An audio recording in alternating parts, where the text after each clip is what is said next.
એવાનો પારથી કે બાપે માયરા વેર નહીં, વેર ઝેર નહીં. સમજ્યા? ભલે તમને થોડી ઘણી કદાચ વિચારો ભેદ થાય. હું કહું ત્યારે ચા આવે એવું જરૂર નથી. હું 12 વાગ્યાનો ચા કરતો હતો ને આવી સવારે 4 વાગે આવે. પણ આ બધી કહેવાનો પારથી ઝીણું મોટું હોય એ ખાસ એ સંતોના શબ્દોનું પાલન કરજો અને એકતાને જાળવજો. અને બીજું ટૂંકમાં કાંઈ ના આવડે ને તો બે બે બે પ્રયોગ છે. ભગવાન કૃષ્ણે ગીતામાં જે પ્રયોગ કીધો છે એ મેં મારી જીવનમાં અનુભવ્યો છે. બરાબર? ભગવાન કૃષ્ણે ગીતામાં એમ કીધું તેષામ સંયુક્તાનામ ભજતામ પ્રીતિપૂર્વકમ. અર્જુને પૂછ્યું કે ભગવાન આ તારા સંતો જે છે એની પાસે કોઈ દુખી જાય અને એમ કહે કે પ્રભુ મને આ પગમાં બહુ દુખે છે, કંઈક દવા બતાવો ને. તો તારા સંતો એમ કે ગુરુ ભગવાનનું ભજન કરો. કોઈ દરિદ્ર માણસ તારા સંત આગળ જાય કે બાપજી બહુ મહેનત કરું છું, 1000ની મહેનત કરું તો એ માંડ 10 રૂપિયા મળે છે, દરિદ્રતા દૂર થાય એવું કંઈક કરો ને, ભગવાનનું ભજન કરો. કોઈ વાંઢો કોઈ કુંવારો જાય, કોઈ કુંવારી જાય, બાપજી બહુ મહેનત કરું છું, લગ્ન નથી થતા, ભગવાનનું ભજન કર. પૈણી ગયેલું દંપતી જાય, બાપજી લગ્ન થઈ 10 વર્ષ થઈ ગયા, પાણું નથી બતાતું, ભગવાનનું ભજન કરો. કોઈ રોગી જાય, બાપજી રોગ નથી મળતો, ભગવાનનું ભજન કરો. કોઈ વડીલ જાય હિંમતભાઈ જેવા કે ભાઈ હું એક તાતણા બાંધી રાખવા મારા પરિવારને મહેનત કરું છું, બધાય નોખા એક રહેતા નથી, ઘરમાંથી કજ્યો નથી જતો, એને તારા સંતો એમ કે ભગવાનનું ભજન કર. તો એ કનૈયા તું આ બધાને જઈને રૂબરૂ તું કઈ કરી આવસ?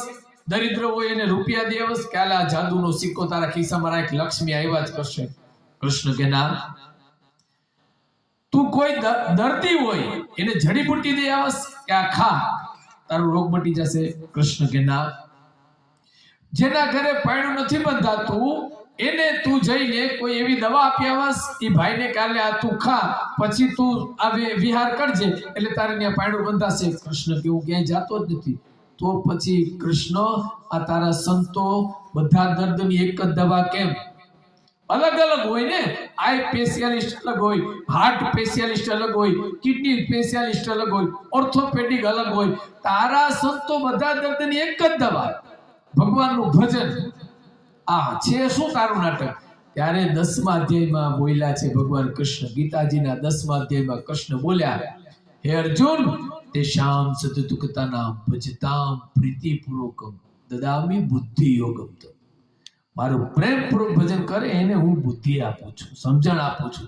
એ માણસ, કારણ કર્મ તમારે જ કરવાનું છે. તમે જેના નિમિત્ત છો, તમારા સુખ અને દુઃખના નિમિત્ત તમે છો. એટલે મૂળ શું છે? દુઃખી કોણ છે? નથી ખબર પડતી જીવે છે એ દુઃખી છે, અને સમજણથી જીવે એ સુખી છે. એટલે સમજણ જીવનમાં જરૂરી છે અને એ ભજનથી આવે છે. એટલે સતત ભજન કરવું. અને ભજન કરવામાં કંટાળો આવતો હોય તો this is A my self experience, મારો અનુભવ. સવારમાં ઉઠી પથારીમાં બેસી પલોઠી વાળી અને એક જ કામ કરવાનું, ગુરુદેવ તમને પ્રણામ, માતા પિતા તમને પ્રણામ. આખા દિવસમાં એક જ વાત. પછી તમે ગુરુજી, ઓલા હમણાં ગુરુજી કહેતા હતા, કોણ કહેતું હતું? ઓલા ભાઈ જ કહેતા હતા, માસ્ટર સાહેબ, ગુટકા ખાઓ, મટકા ખાઓ, જે ખાવું એ ખાઓ, પોટલી ખોલો, બાટલી ખોલો, જે ખોલો એ ખોલો.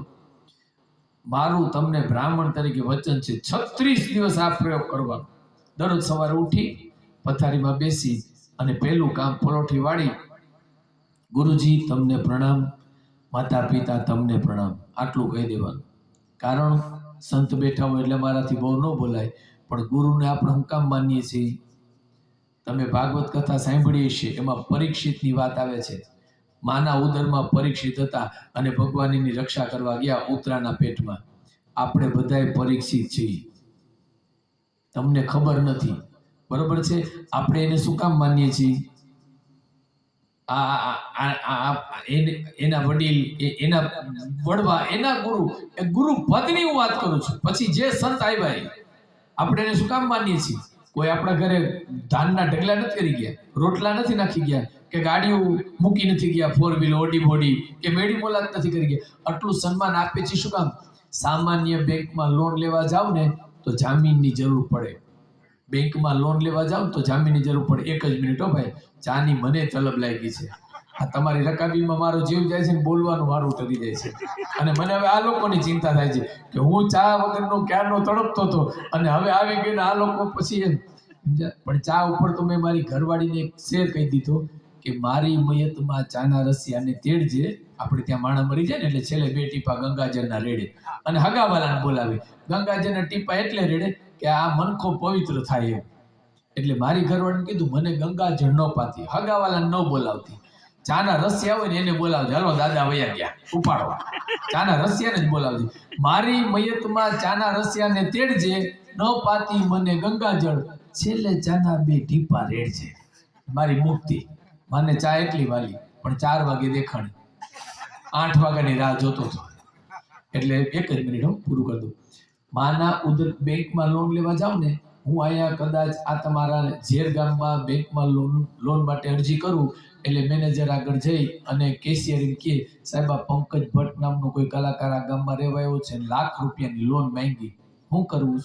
તો મેનેજર શું કહે, પંકજ ભટ્ટને ગોલી માર, જામીન કોણ છે એ જો. હે કે જામીન કોણ છે? કે સાહેબ જામીનમાં તો છે ને આપણે કહેવાના વિક્રમભાઈ હિંમતભાઈ તડવી છે.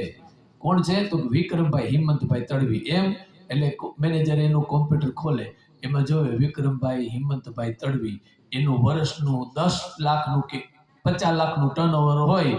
ખાલી 10 લાખનું ટર્નઓવર હોય ને તો એ બેંક મેનેજર એમ કે પંકજીયો તેલવાળો થયો, લોન દઈ દે. આપણે ભલે નથી ઓળખતા, લોન દઈ દે. કેમ? જામીન સદ્ધર છે, જામીન સદ્ધર છે સાહેબ, લોન મળી જાય. એક બીજી વસ્તુ, આ જ મકાન તડવી સાહેબે બનાવ્યું. હવે હું કદાચ એમ કહું કે આ મકાન મારે ભાડે જોઈએ છે, તો તડવી સાહેબ મને શું કહે, ભાઈ કોઈ ઓળખે છે?